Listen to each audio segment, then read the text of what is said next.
The night in Dubai often held more secrets than stars, and among those secrets lived a poet's ache, a love too sacred to be spoken, too eternal to fade. Sheikh Hamdan, the world knew him as Fazza, the prince whose words melted through time. But behind every poem that touched a million souls, there was one shadow he never let the world see. Her shadow.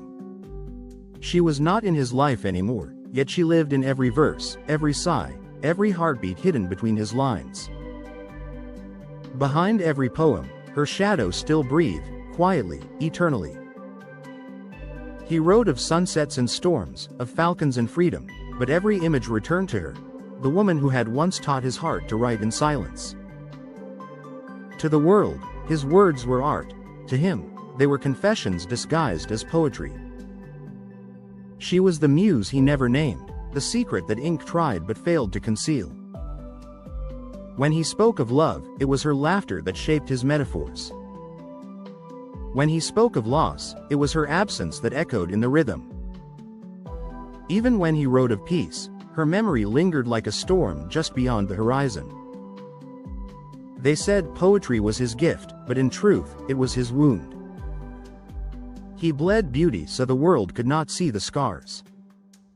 He once told her that love was like the desert wind, untamed, unpredictable, eternal. She smiled and said, "Then let the wind take us where it wishes," and it did. It took them to moments that felt like eternity and then scattered them like sand. But the poet never stopped writing. For even when love left, inspiration stayed. It became her ghost, following him through every stanza, through every dawn. He hid her in metaphors the way the sea hides pearls, beneath depth, beneath beauty, beneath silence. When his readers read about the woman of light, they never knew it was her. When they read about the scent of forever, they never guessed it was the fragrance she once wore. His poems became her second home, and she became the breath within them. He had promised her the world, but fate had promised him solitude. So he did the only thing a poet could do: he turned his grief into eternity. At royal gatherings, when cameras flashed and the world bowed, his mind was elsewhere. He smiled, but his soul remained with the memory of her laughter. They had loved in whispers, in places where even walls dared not listen. Their story was not one of fairy tales, it was carved from truth, sacrifice, and silence. She had given him her heart, he had given her his eternity. And though their paths diverged, poetry became the bridge that still connected them across time. Every night, when the world slept, he sat by the window of his study overlooking the Arabian Gulf. The sea breeze carried the same scent she once wore.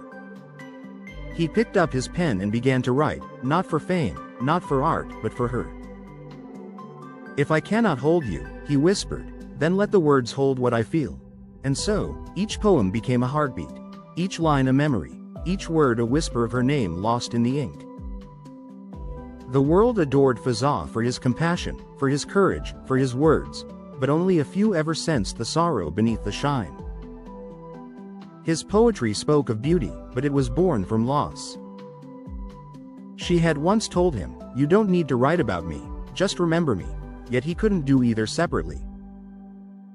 Remembering her meant writing her meant reliving every goodbye. Behind every poem that made hearts flutter, there was a silent ache that still bled through his soul. Years passed, and her name became a secret prayer. He would read his poems at royal events, and the audience would applaud, not knowing each verse carried a pulse, a life that once belonged beside him. She was the inspiration that never aged, the heartbeat that refused to fade. In the quiet moments between applause and silence, he would look up at the sky and wonder if somewhere, she was still listening. Even the desert seemed to know her story. The winds that moved across the dunes whispered her name, and the stars blinked as if they remembered.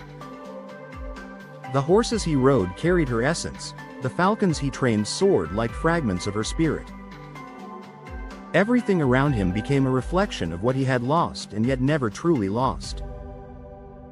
For love that deep does not die, it transforms into presence. There were nights when the palace was too quiet, and the silence pressed against his heart like an unanswered question. Those were the nights he would wander through the gardens, barefoot and lost in thought, beneath the same moon they once watched together. The roses still bloomed where she had walked, and the fountains still whispered as if carrying her laughter through the air. The scent of jasmine wrapped around him like a memory, and in that tender stillness, he felt her near, like a shadow he could never outrun, like a heartbeat that refused to fade. The world would never know how much of his greatness came from a love that once set his soul ablaze. He had learned that love does not vanish when two souls part, it merely changes its shape. For him, it became rhythm, ink, and verse. When his pen touched the page, her soul awakened again. Each poem he wrote was not just a creation, it was a resurrection. The power of his words did not come from royal heritage or fame. It came from the devotion he poured into every line for the one woman who had made him feel human in a world that demanded perfection. Even after all the years, when he looked at his poetry, he saw not his legacy but her reflection. Sometimes he would recite his verses to the wind, his voice low, trembling with memories only the desert understood. The dunes seemed to listen, holding his confessions in their vast silence. He would speak of longing, of forgiveness, of how love never truly dies, it simply learns to live quietly. And when the first light of dawn touched the sands, he imagined it was her smile blessing his solitude. Every sunrise became a conversation with her soul, every sunset a promise that their connection would never fade, even if the world forgot their story. There were letters he never sent, pages folded carefully, hidden between the covers of his journals.